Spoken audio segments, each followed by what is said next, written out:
अस्सलामुअलैकुम। Learning with NMS official YouTube channel ते तव्हांखे भलीकार चऊं था। तव्हांजे अॼु जे सिंधीअ जो टीचर नूर मोहम्मद सुमरो तव्हां सां मुखातिबु आहे ऐं उमेद कजे थी त तव्हां बिल्कुलु ठीकु ठाक हूंदा। असांजे अॼु जेको सिंधीअ में पढ़ंदासीं उहो HST या SST 16 ग्रेटरी jobs Sindh public service commission वारनि जे तरफ़ खां जेके वठी रहिया आहिनि। अॼु पाण उन्हनि जे बारे में पढ़ंदासीं सिर्फ़ु सिंधी पोर्शन जे लाइ।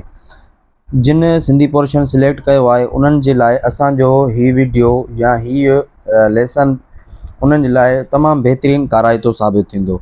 उमेद त आहे त तव्हां मुंहिंजो हीउ वीडियो मुकमल ॾिसंदा। 61 नंबर सवाल आहे, कलोड़नि जो दौरु कहिड़े ईस्वी में शुरू थियो ऐं कहिड़ी ईस्वीअ में ख़तमु थियो?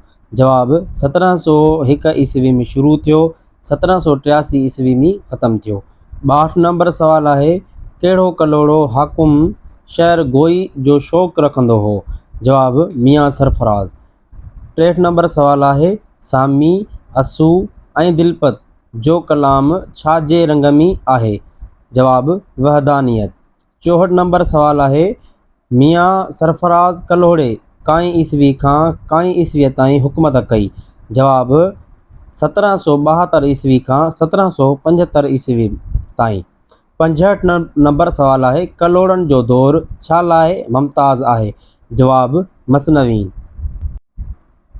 66 नंबर सवाल आहे, हाफ़िज़ पन्नियो जुम्मन चारण पीर सदरुद्दीन फ़ताह फ़कीर छा जा शाइर आहिनि? जवाबु मदाह जा।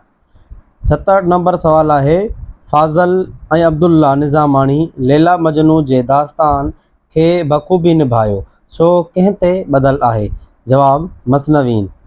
68 नंबर सवाल आहे, मरसीअ जो बुनियादु कंहिं जे दौर में पियो ऐं बानी केरु आहे?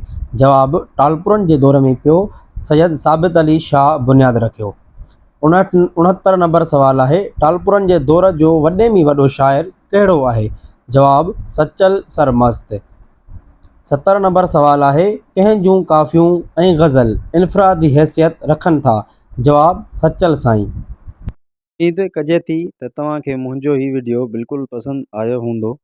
अहिड़ा ॿिया वीडियो ॾिसण में मिलंदा, ॾिसंदा रहो असांजो official YouTube channel learning with NMS।